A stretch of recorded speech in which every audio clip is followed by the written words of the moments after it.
Oh, hey there. Oh, hey there. I'm Kate. I'm Bradley. And this is History Buffoons. The History Buffoons. And I am having a Sprite today because bubbles. Bubbles. Yes. I am having a Coors Banquet, which you may have recognized from our last episode, and the same shirt. Hey, you said be transparent. So we are recording 2 episodes on the same day, and that's okay because life is busy. Life is hectic. You know, I got kids, you got cats, and, you know. Poor Frankie. I know. So my oldest cat, Frankie, he's 12, I think. Because, again, correct me if I'm wrong, Nathan had him before you met, right? I had him before I met Nathan. Oh, you did. Why did I think Nathan had him before you met? I don't know. Okay. Frankie's mine. I had him 2 years before I met Nathan. That's what it was. Mm-hmm. Okay. I flip-flopped who had him. I'm sorry. So he started losing hair on his belly like thin. Months ago. Yeah. And nobody was concerned. I was because Well, because it wasn't normal, and you took him to the vet, and he's like, no, he's all right. Yeah. Wow. That came from the depths. That's exactly what I was going to say. But so he was taken to the vet a week and a half ago, 2 weeks ago. That sounds right from what you told me. And Bonnie too. No, everyone's fine. They were just a checkup, but we're like, yeah, Frankie's losing hair on his belly, a little bit in front of his ears. Yeah. And they're like, well, let's recheck his blood. And for a little bit, he had some kidney problems. We got him on a kidney diet, and now his kidneys are just fine. So we took him off the diet. Which is great. Yeah. And they tested his thyroid, and because we told him, we're like, he's hungry all the time. He tries to eat everybody else, every other cat's food. Yep. And she's like, well, he's lost like 2 pounds since the last time I saw him. And if he's that hungry, that shouldn't be the case. So let's test his thyroid. Yeah. Now he's on thyroid medicine. Yeah. He's not super consistent with taking it. He does okay. But he's slowing down his eating. Yeah. Cats can be very fickle when it comes to pills, though. Yeah. Sometimes it's really hard to get him to take it. And now he's losing hair on the side of his body and his legs. Right? Yeah. And he's not like picking at his hair. No, it's just he's going bald. Yeah. Old age. So he had a follow-up appointment with Bonnie already scheduled for this coming Tuesday, which is the 12th. So by the time this comes out, it's going to be past. But right. So I'll have to give you an update on Frankie and what's going on. Well, I'd certainly like to know, because Frankie's my little buddy. Because when we record up at your place, he's always like, "Hey, dude." Yeah. Hey, dude. Come pet me. Yeah. Why haven't you pet me yet? Yeah, he'll yell at me when I walk in the door. It's like, oh, don't worry. Let me set the podcast bag down, and then I'll pet you. Mm-hmm. But he's relentless until he gets his pets from Bradley. Yeah. So yeah, he's a good boy. He is a good boy. I like him a lot. I mean, I love all your cats, but he's my favorite. Yeah. So. Yeah. So we'll see what happens. I hope it's nothing. And, I hope if it is something, they can at least figure out what it is so they can help him, whatever. But that's never fun. Just like you got Wicket, who's super fucking skinny, but she is 19. Yeah. Which is an old cat, and she seems to be doing just fucking fine. Yeah. See, that's the thing. Other than the hair loss, he was doing just fine up until like this week, and then he started like eating less. Yeah, which is weird, especially for him. So yeah. Yeah. I hope he's okay. Okay. Me too. We're going to go from one depressing story to a depressing story that gets better. I hope so, because it's about slavery. Oh, Jesus Christ. What an uplifting topic. Let's get into it. Fucking A. Okay, I'm going to set the scene. We're in America in 1840. Similar to last episode. I mean, that's where it started. Wow. Okay, the population is about 17 million people. In the States? Mm-hmm. Okay. About 1 in 7 are enslaved. Wow. 2.5 million black slaves. That's crazy. Okay. The president at the time is Martin Van Buren. He was booted in the election by William Henry Harrison later that year. Okay. Jacksonian democracy was still influential. Remember Andrew Jackson? Sure do. Well, we haven't posted that story. So maybe don't talk about it. But I do, yes, remember Andrew Jackson. He's on the $20 bill. The Jacksonian democracy, Andrew Jackson. Oh, do I have to edit that out now? That part, yeah. All right, then. Now you have to remove that part. No, I'm leaving this all fucking in. This is all staying. Okay, for future reference, we have one story that we're just kind of hanging on for like oh shit, we need to put out an episode. Yeah. And it has to do with Andrew Jackson. and it was a little on the shorter side. And it wasn't done well on my part. I mean, I won't argue that. Shut up. Okay, so with the Jacksonian democracy, more white men could vote without property. Right. Okay. So the economy was expanding. Cotton was a big thing in the South. It was booming. Powered by slaves. The North was industrializing, so textiles and railroads and factories. Yeah. Westward expansion, new land, mostly stolen from indigenous people. You know, lots of economic opportunities. Christ. Yeah. Yeah, so that's where we're at, okay? White men, they're free to vote. They are free to move about. They're free to own land and climb the ladder, if you will. Free black people face discrimination. They couldn't vote in most states, often required to carry their own like free papers. Enslaved people lived under brutal conditions with no rights, could be sold or punished at any moment. Indigenous people likely being removed and killed off or pushed into reservations. So lots of turmoil. This really is an uplifting story. I know. I am on fucking cloud 9 right now. I know. What the fuck? Okay. So by the late 1840s, American slavery was like deeply entrenched in the South. We all know this. Yes. But there was a great abolitionist movement happening. Yeah. Okay. And enslaved people tried to flee to these free states. Yep. But there was such a thing called the Fugitive Slave Act of 1793. I remember this, yeah. Yeah.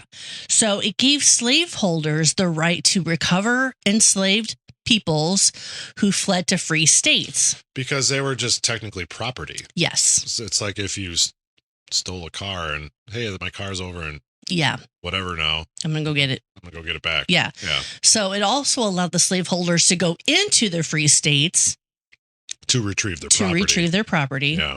It required local judges and officials to help assist in returning fugitives. Wow. And it imposed $500 fine on anyone who helped a runaway slave. Jesus. Okay. That'd be a lot of money back then. So some of the problems with that, there's no trial, there's no jury trial, there's no due process. Of course not. Many of the free black people were also kidnapped and re-enslaved. See, that's horseshit. Mm-hmm. Northern states hated being forced to uphold this law. Can't blame them. So some of the states passed personal liberty laws. Okay. It is state laws that are designed to protect free black people and escaped enslaved people from being captured and returned to slavery under the Fugitive Slaves Act. So they were just basically trying to curb that whole act and be like, no, they fuck created that. their own. Yeah. So it guaranteed jury trials for alleged fugitive slaves. Okay. It required proper documentation proving someone was actually a slave. Right. Forbade state officials from helping capture runaways. Wow, good. Banned the use of state jails to hold fugitives. Right. And punished false claims by slave catchers. Wow, okay. Yeah, so pretty good. Well, yeah, I mean, they were trying to help. Yeah. Because they didn't want the slave thing going on anymore anyway. No. So what did the South do? They were enraged. Blast. These are a violation of our constitutional rights. They argued that they made slaveholder rights meaningless. Good. Fuck your slaveholder rights. But it added fire to the fuel to the fire. There we go. I think the name of the episode's Fire to the Fuel. It's gotta be. It added to the start of the Civil War. Right. Of course it did. Yes. Okay.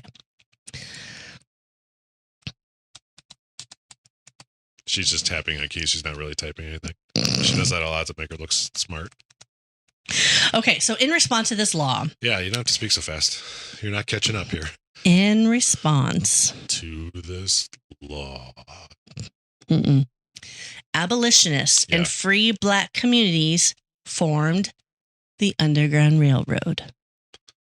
Secret networks to help fugitives reach free states in Canada. Why didn't they call it subways? Subways wasn't a thing yet. Could have been. So major... I'm not talking about the sandwich shop. I'm talking about... I know that. Underground railroads. I had to make sure you knew that. Ooh, sub sandwich sounds good. Right? Mm-hmm. I'm kind of hungry now. Major northern cities had like these vigilante committees. Yeah. Secret groups that coordinated shelter, transportation, and protection for escapees. Yeah. And for those escapees, like Henry Brown. Henry Brown? Henry Brown was born as a slave around 1815 on a plantation in Louisa County, Virginia. Virginia. Yes. All right. His early life, in his words, was comparatively free from physical abuse. Oh. His last master even allowed decent food, clothing, and some earnings. Oh, wow. Yeah. That's rare for those days. Yeah. So one of the clearest signs that Henry Box had a slightly less... Bubbles. The bubbles. Slightly less hellish experience than most slaves came from his fashion, actually. Do you have a nice hat or what? Yes. Oh. So while delivering grain with his brother to a granary in a nearby county, the local slaves stopped and oohed and awed over these two men. The Brown brothers were wearing shoes. Whoa, that had to be rare for them. They had vests. They had hats. They have a pocket watch. They'd never seen enslaved people wear these items before. Well, no, I mean, because they usually got fucking rags. Yeah, so they actually had a somewhat quote unquote decent master. Yeah. You know, but when their first master was on his deathbed, oh dear, the boys were summoned. Okay. And they thought, as soon as he dies, we are free. They thought that they would be freed? They thought that. Wow, were they wrong? Instead, the dying man said, quote, "Be good, boys." Maybe not quote, but I'm saying it's quote. Wow. "Be good, boys, and obey my son." Yeah, because it's just getting passed on. Because, again, property. Unfortunately, at that time, it's property. Yes. So just because one guy dies doesn't mean you're free. Yeah, so here's the new boss. Henry at the time was 13. There's a really good Who song, and the line in the song is, "Meet the new boss, same as the old boss." It's so fucking true. Yeah. Yeah, it's really sad how true those words are. Yeah. Because it's still a boss. Yeah. It's same bullshit. So Brown spent the next few years working in a tobacco factory in Richmond, Virginia. Okay. He worked 14 hours a day in summer, 16 hours a day in winter. Jeez. And he busted his butt to try to impress his master, William Barrett. Which is the son of the last one. Yeah. Okay. It kind of worked. His efforts earned him a new suit, a bit of spending money, and it kind of put off the whip a little bit. Well, that's good. I mean, prefer not to have that. Yeah. So by the mid 1830s, Henry Brown hit his 20s. Yeah. And he fell in love with a woman. They met through their church, I believe. Her name was Nancy. Okay. And she was an enslaved woman for a local banker. Okay. And both him and Nancy asked permission to marry. Oh, wow. Yeah. So, and they were allowed to. They're like, well, I mean, their version of being married, it wasn't legal. It wasn't they didn't have papers or anything. Right, but they were married. They were married in their eyes, their basically. Eyes, yeah. But how did that work with having two different owners, I guess? that they allowed that. So like, because obviously one's living here, one's living there. So they actually did buy a house. Well, not buy a house. They're renting a house. Okay, so wow. Brown did everything he could to kind of keep his little family together. So he paid $50 a year to Nancy's owner. Okay. To convince him not to sell her off. Oh, wow. So it's like, hey, keep her here. Gotcha. $50 a year is approximately $2,000. So not much.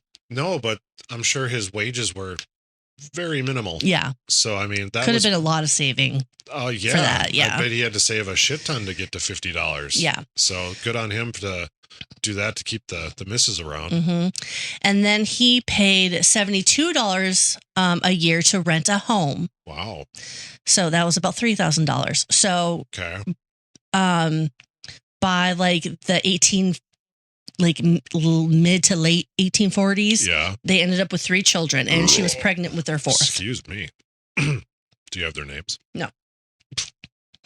They do not last long in this story. Because you don't talk about them, or because they died? I don't talk about them. August 1848. What the fuck? Henry Brown was working at the tobacco factory in Richmond, and he got word Nancy and their 3 children were about to be sold. But what about the $50? Doesn't matter anymore. The bargain wasn't upheld. Clearly, and like, I mean, they had close to 8 years together then. That's enough. Or maybe even more. It was mid 1830s when they met. Right. And then this is 1848. But just think about what that owner could get for a female, and were they 3 children? Were they 3 boys? Do you have, or no. Don't know? Okay. No. But still, the mother and 3 children. Was she pregnant at this time? Mm-hmm. So here's 3.5 children, basically, plus this mom. Yeah. Give me a good price. They'll be yours. I mean, Pretty that's much. just fucking wild. I mean, they never tried to run away. They never misbehaved. They actually had a quote unquote decent situation, right? Compared to like some other slaves, but the owner is just trying to make some money. Yeah. So they were sold to a Methodist minister from North Carolina.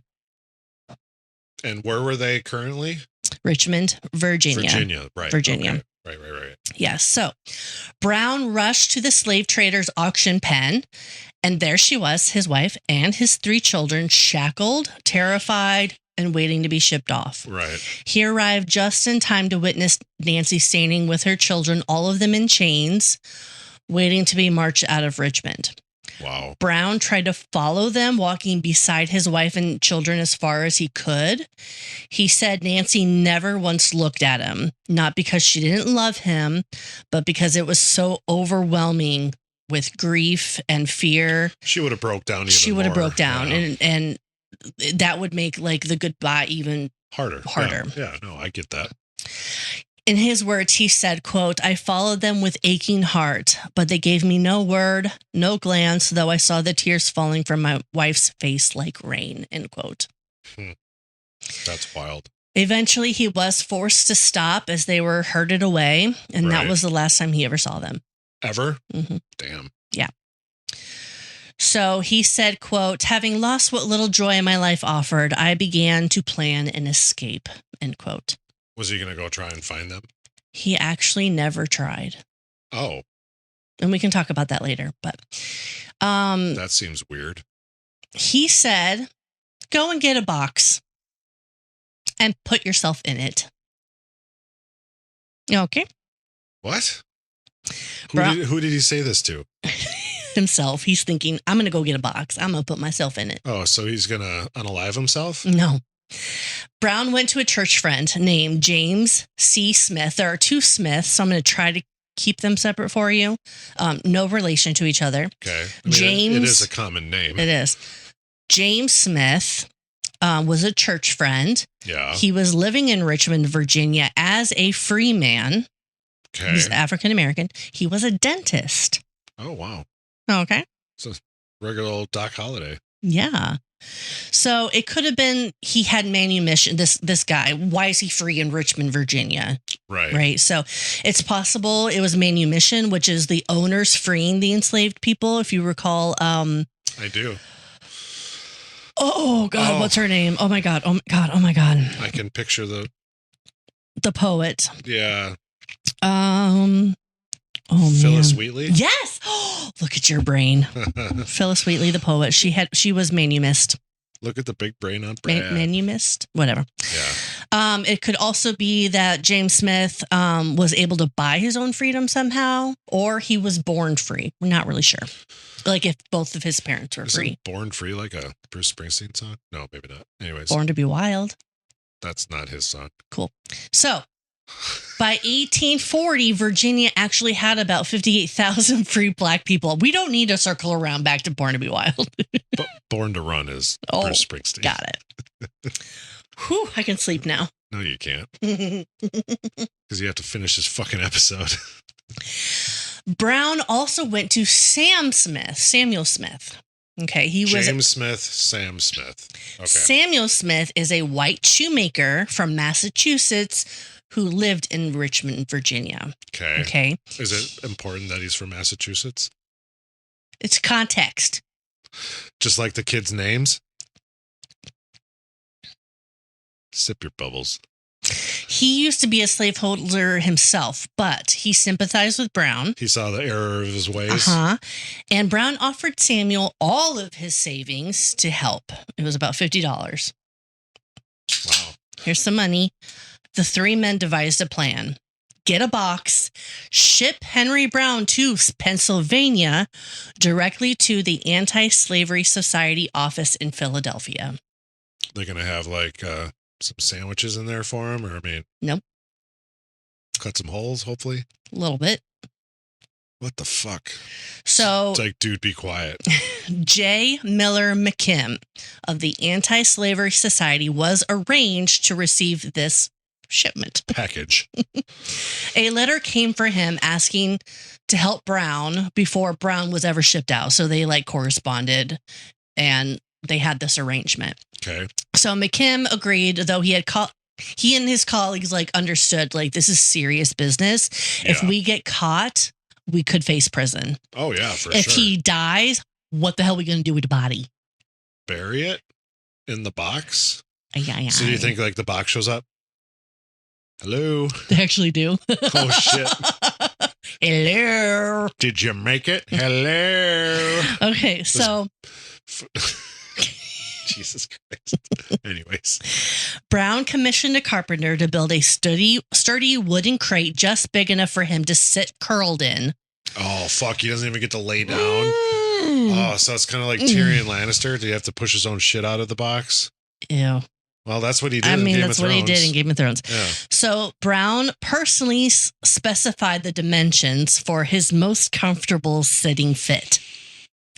3 feet long. Oh, my God.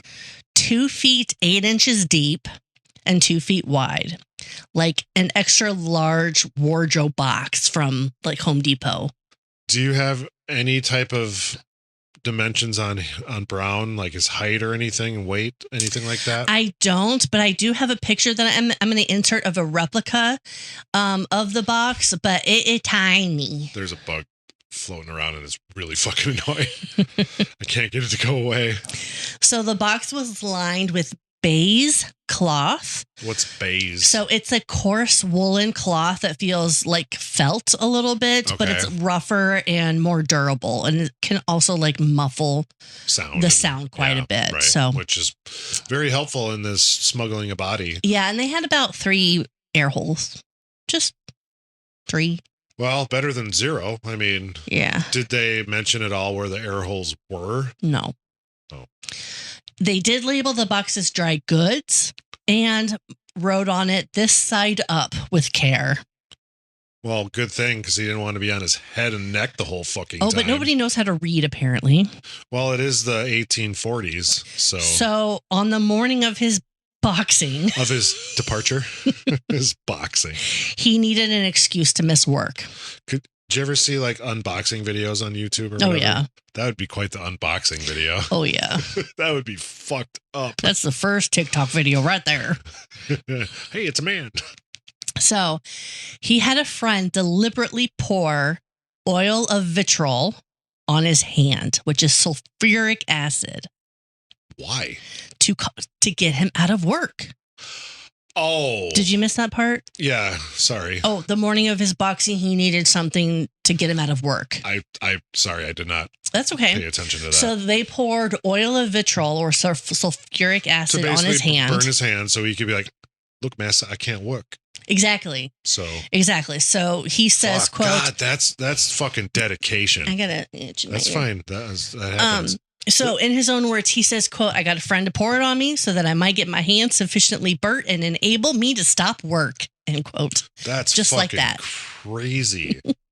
Could you imagine wanting to do that? I mean, I understand the situation, so I get that, but fuck that. That would hurt. Mm-hmm. Good Lord. I mean, again, he's all in. Yep. To not go find his family. So he climbed into his box and the co-conspirators sealed the box. They nailed it and they bound it with 5 strong hickory hoops for reinforcement. What's a hickory hoop? Like basically those hoops that keep barrels together. Oh. Made out of hickory. Okay. You know what I'm talking about? There's like 5. I mean, they're usually metal, but yeah.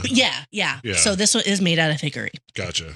Okay. So Brown says, quote, I took with me a bladder filled with water to bathe my neck with in case of too great heat and with no access to the fresh air except 3 small gimlet holes.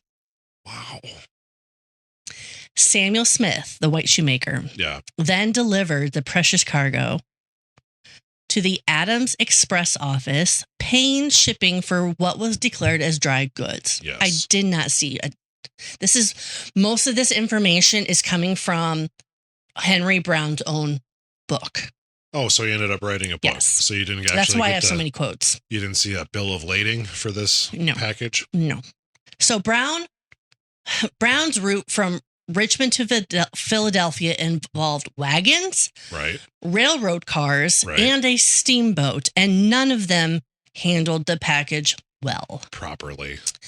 So it was labeled to keep it upright and with care, but careless handlers turned it into like a rolling coffin, so to speak. They don't fucking care. They don't fucking care.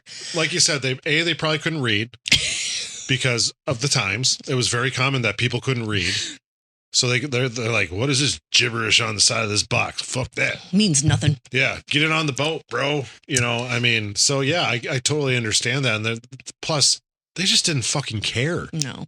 They don't care if there's fine china in this shit. So Brown left Richmond at about 8 a.m. Okay. On March 23rd, 1849.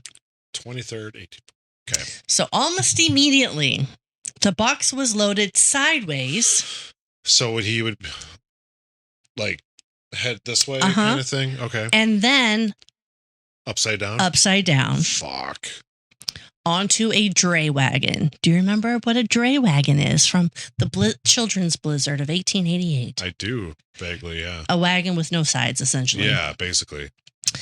Brown felt all of his weight drop onto his head and shoulders. That's what I was worried about, because having that pressure on your neck for an extended period of fucking time. Ouch. Oh my God, that's gotta hurt. As the wagon jolted to the train depot, he struggled to remain silent while his neck and his head throbbed. Sure. He said, quote, I was put on my head. My eyes were almost swollen out of their sockets, and the veins on my temples seemed ready to burst, end quote. God. Oh, that sounds horrible. That sounds fucking terrible. So transferred from wagon to rail baggage car, the box landed right side up for a little time. Oh, thank goodness. That had to be a fucking relief for him. But oh, dear. His crate was moved again onto the Potomac River steamboat. Yeah. Upside down. Jesus Christ. He remained inverted for about 90 minutes. Oh, that's not long. It probably feels like days. I understand, but it was only 90 minutes. Blood rushed to his head. But this is after he's already had that happen. No, I get it. It's not fucking ideal. That is for certain. Blood rushed to his head, his arms went numb, and a cold sweat broke out. Oh, dear. He said, quote, "Death seemed my inevitable fate. Every moment I expected to feel the blood flowing over me," end quote. So he was pretty much, well, we tried. I'm probably going to die here. Yeah. Kind of mentality. So just as he was kind of losing consciousness, he overheard two passengers. Oh, dear. They said, "Let us sit down to rest." And the box was mercifully turned on its side so that these two men could sit. They sat on his box, but he's not on his head anymore. That's all that matters. I mean, that had to be a fucking relief again. Yeah. So one man said, "I wonder what was in the box." And the other one said, "It's mail." He's not wrong. Exactly. So Henry Brown in his head said, "Yes, a mail, M-A-L-E. Indeed, though not the mail of the United States." He said that to himself. That's funny. So the steamer reached Washington, D.C. by late afternoon, and the crate was tossed from the ship onto a wagon. Upside down. Jesus Christ. Could they put some fucking arrows on there? Why'd it have to be words? Seriously, put some fucking arrows pointing up. Brown said, quote, "I heard my neck give a crack as if it had snapped. I was not completely insensible," end quote. Wow.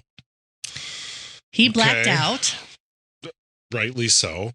When he came to, he found himself on a railroad platform where handlers actually about left him behind. How did he find himself on that? Well, he could probably hear the rails.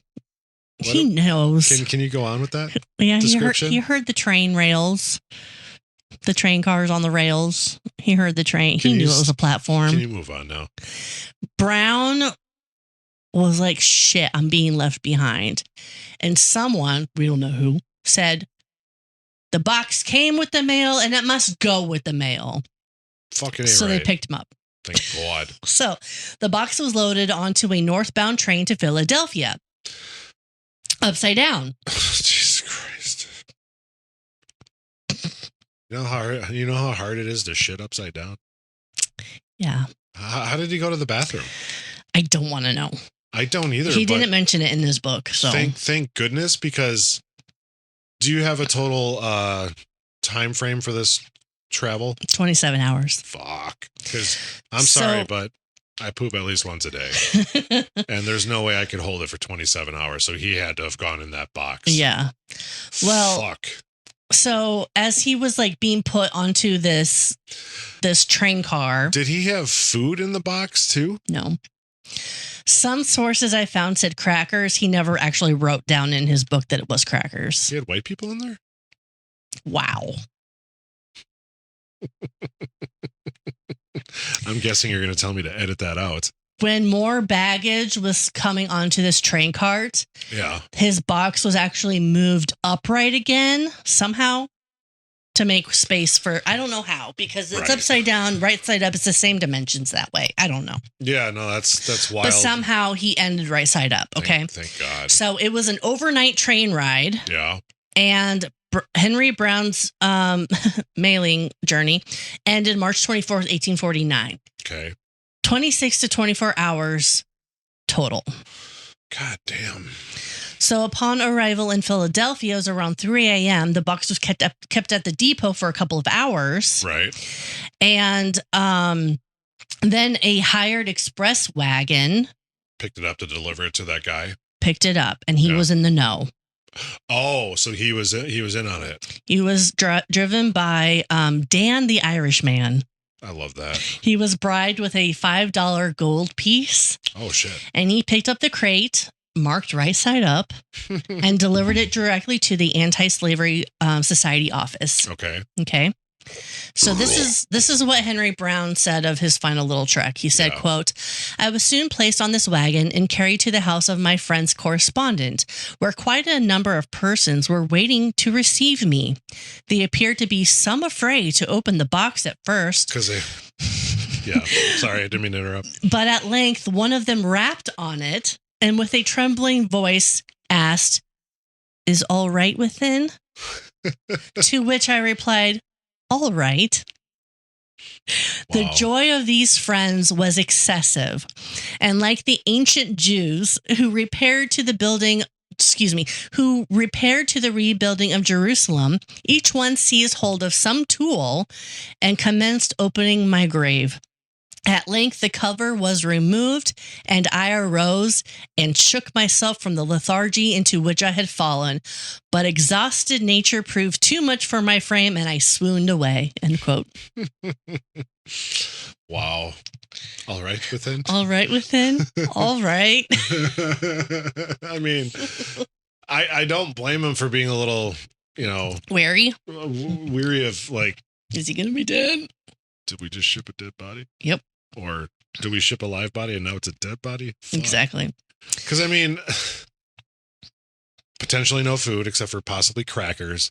He's got to shit and piss himself. Where did that go? I mean, only has 3 holes. Not a lot of airflow.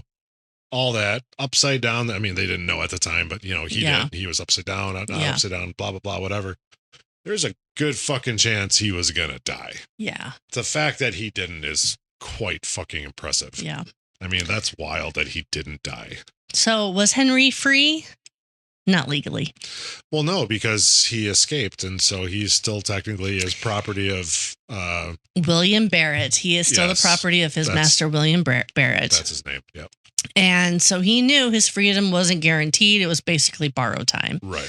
So to protect him, abolitionist allies in Pennsylvania, New York, and Massachusetts kept Henry moving and undercover.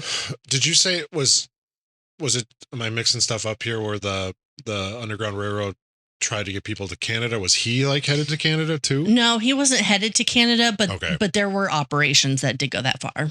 To try and get them out of the States to basically make them free. Yeah. Right. Okay. Yeah. So on April 12th, because you can't keep something like this fucking quiet, on April 12th, 1849, the Burlington Courier in Vermont ran a story under the headline, quote, "Wonderful Escape of a Slave." Why the fuck would they do that? I mean, do they not understand that they're literally giving this away? Mm-hmm. Fucking idiots. Word spread fast. Of course it did. But rather than let others tell the story for him, Henry Brown was like, I'll do it. Give me the microphone. Yeah. Give me a pen and paper. I'll jot this shit down. He began attending meetings of the American Anti-Slavery Society, and just 2 months after his arrival, he stood before a packed crowd in Boston at the largest abolitionist gathering in the country. Okay. And reported exactly what he did to escape. So the National Anti-Slavery Standard reported that, quote, "His adventures and the fortitude with which he passed through an unparalleled journey of suffering and extraordinary danger exalted a thrill of sympathy and admiration in everyone who listened. The finale of this simple tale was received with deafening shouts," end quote. I love how they call it an adventure, because like when you think of adventure, don't you like mainly be like extraordinary danger? Yeah, like don't not adventure. When you think it says his adventures. Yeah. Don't you think of when you think of an adventure, it's like something fun, something like you're going to discover something. Yeah. Something like this is going to be great ultimately, even if there's trials and tribulations up to that point. That was not an adventure. That was just pure fucking luck in an escape format. I mean, that is not an adventure at all in my brain. I understand the usage of it. And and they like sensationalized. Yeah. I'm just going off of what my brain would like think of an adventure as. It is not going through a box upside down for multiple times, because that sounds fucking awful. So by this time, Henry Brown becomes Henry Box Brown. They nicknamed him Henry Box Brown. Oh, dear. And he became a public speaker. Well, good for him. Yes. Okay.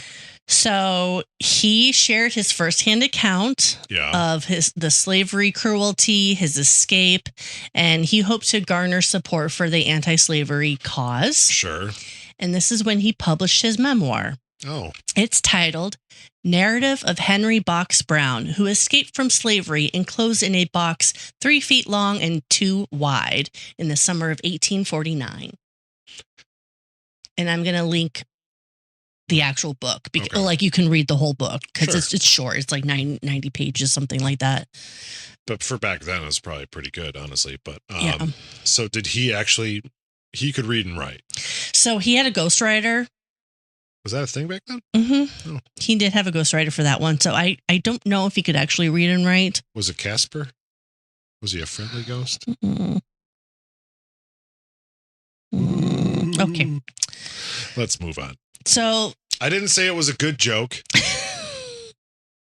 So Henry Brown escaped. His escape made him basically a star, but it also stirred up a little bit of trouble. Sure. Well, because he became one of the most famous fugitives of the time, and not everybody was thrilled. Frederick Douglass, he did praise like Brown's bravery, and then kind of condemned him for spilling the beans. Well, I mean, why the fuck would you talk about it? Yes. That doesn't make any sense. Like you're literally escaping from this life of indentured servant or whatever the fuck words you want to use. And why the fuck would you talk about it? Because this guy can still come and claim you. Mm-hmm. And technically, even though they came up with their own laws, that guy could be like, well, this is a fucking law still. Yeah. So I'm coming to get my property. And why would you talk about it? I'd fucking come out of the box with a different fucking name even. So you leave Henry Brown behind you. Yeah. Call yourself Box White. I don't know, whatever the fuck. But like, why would you talk about it? Mm-hmm. But I almost feel like, did he want to become a celebrity because of this? It seems kind of maybe like that's a possibility. I'm not speaking for the man, obviously, but that's just my perception of it. It's like, dude, shut the fuck up. Yeah. You're going to give it away. You escaped a situation, which was fucking terrible. And now, instead of like going to look for your wife and kids, you're like, I'm going to be a celebrity.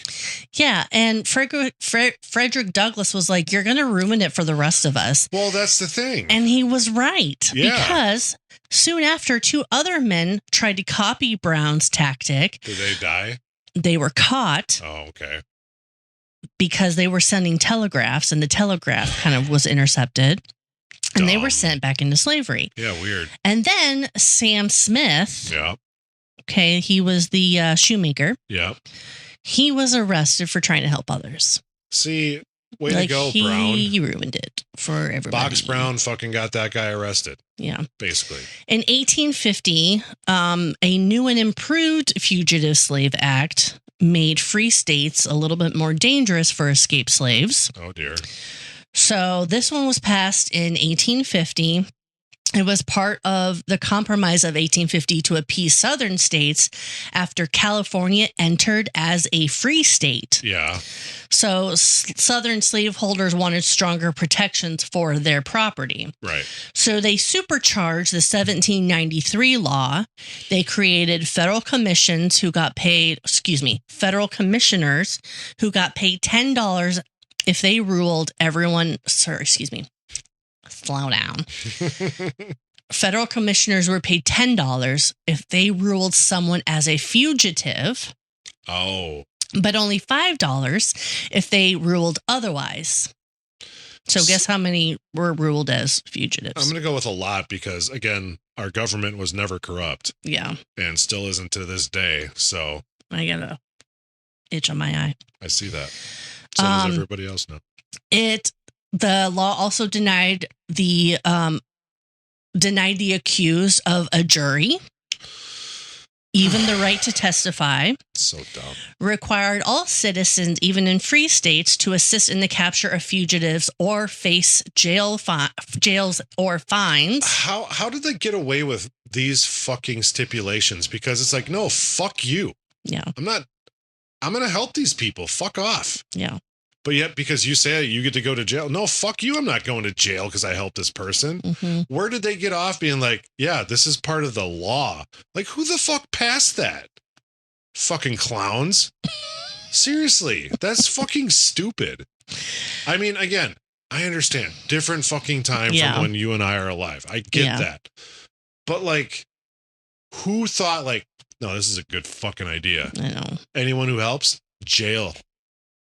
We got 6 them. months in jail or $1,000 in fines. And that's a lot of fucking money back then. And that's a lot of fucking time because a lot of these people were working the land or whatever the fuck it was. And they had to, you know, farm and so on or whatever, or any type of job. And they can't afford to be out for 6 months. God damn, fucking people are stupid. So it caused widespread fear in northern Black communities, even free people. Sure. It sparked mass migration to Canada. Right. It radicalized moderates in the North, turned more people into abolitionists. Right. And it became one of the key accelerants of the Civil War. I mean, good for that, because that obviously ultimately was about abolishing this, and you know that's why the states were separated and whatever. But I mean, what the fuck? So even if you hated slavery, you were legally still forced to support it, essentially. Which is just wild, because there were so many people who didn't support it. I know. So with his face now famous, Henry Brown would do what any man would do after mailing himself to freedom. He got out of the country. Where did he go? He went to England. Ooh, jolly old London. He spent the next 25 years turning his escape story into a play, into theater. I was right. Look at me go. He toured Scotland, England, and Ireland, published a new version of his memoir, this time with no ghostwriter, and evolved from lecturer to stage magician and hypnotist.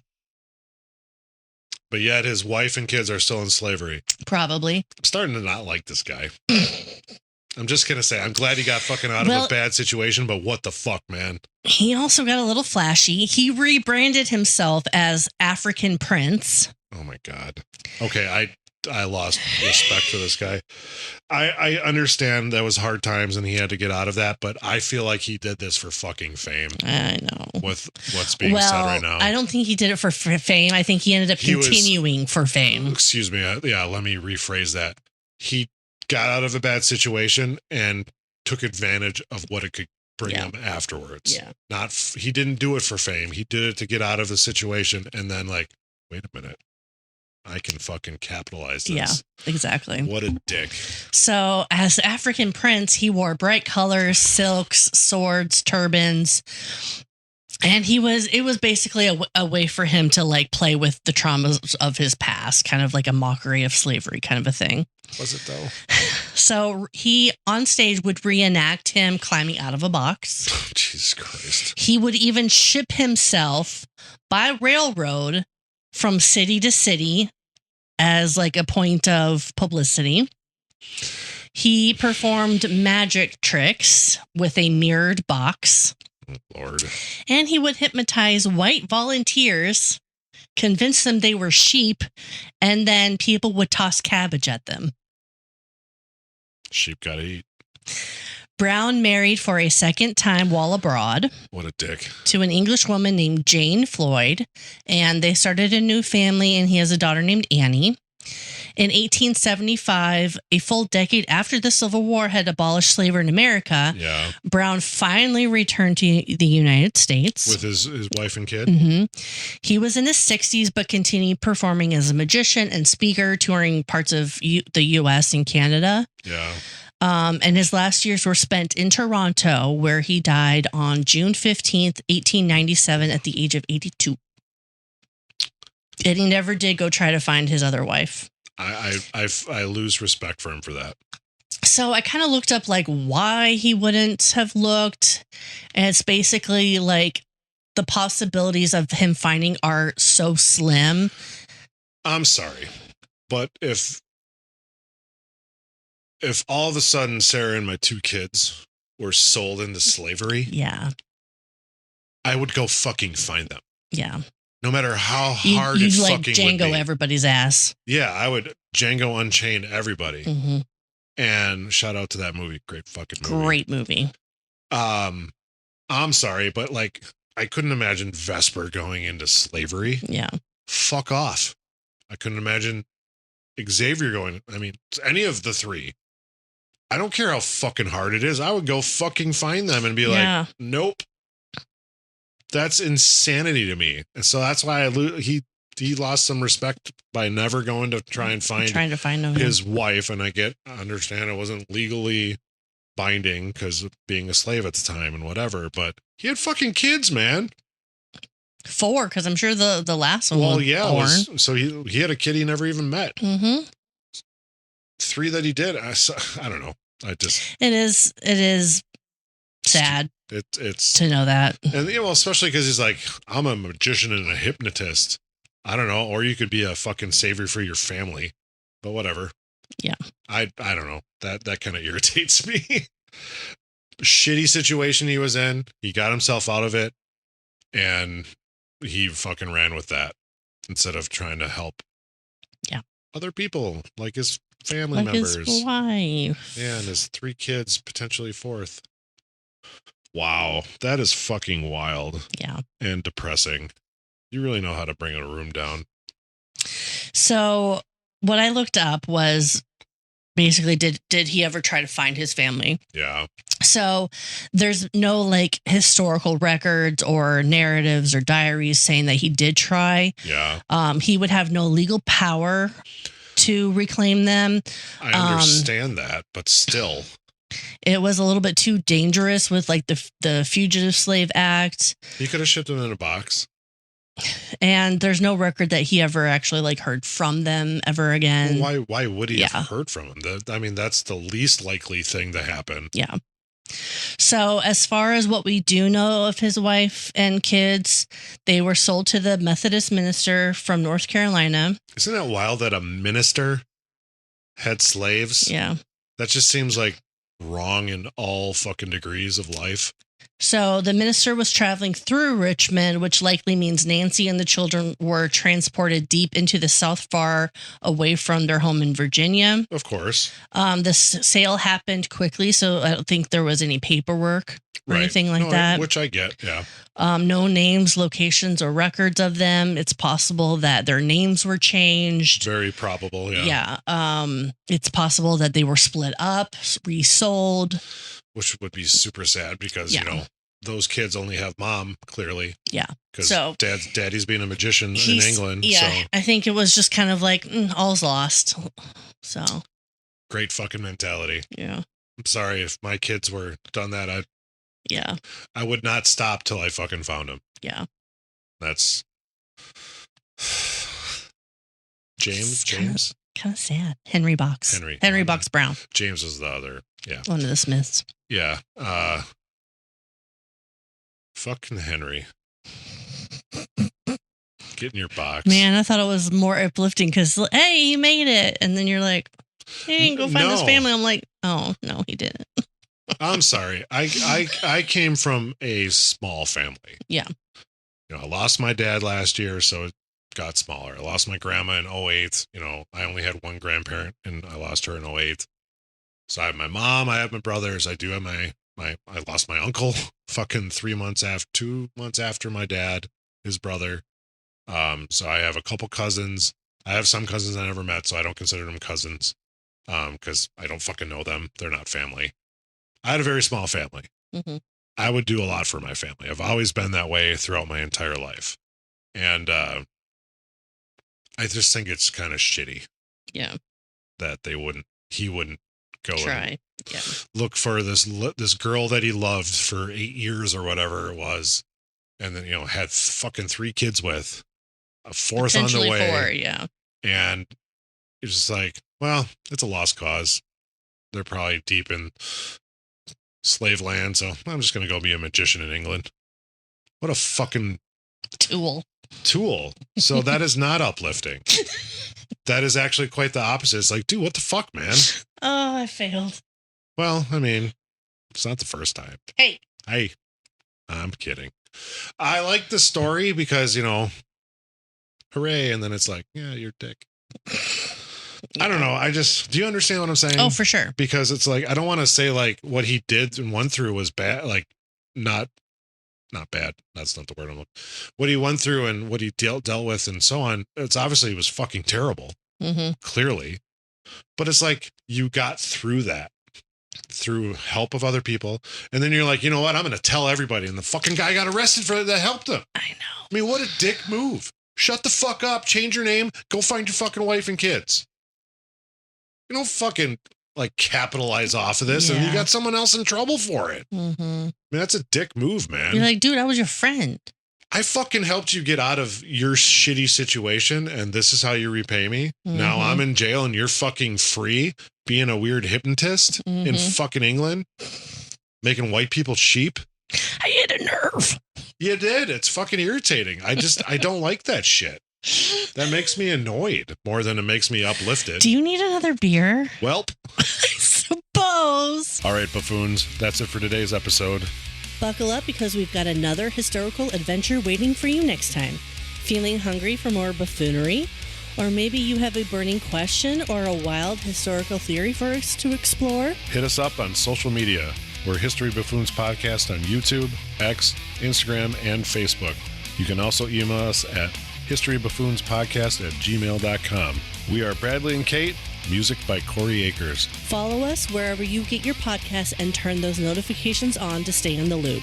Until next time, stay curious and don't forget to rate and review us. Remember, the buffoonery never stops.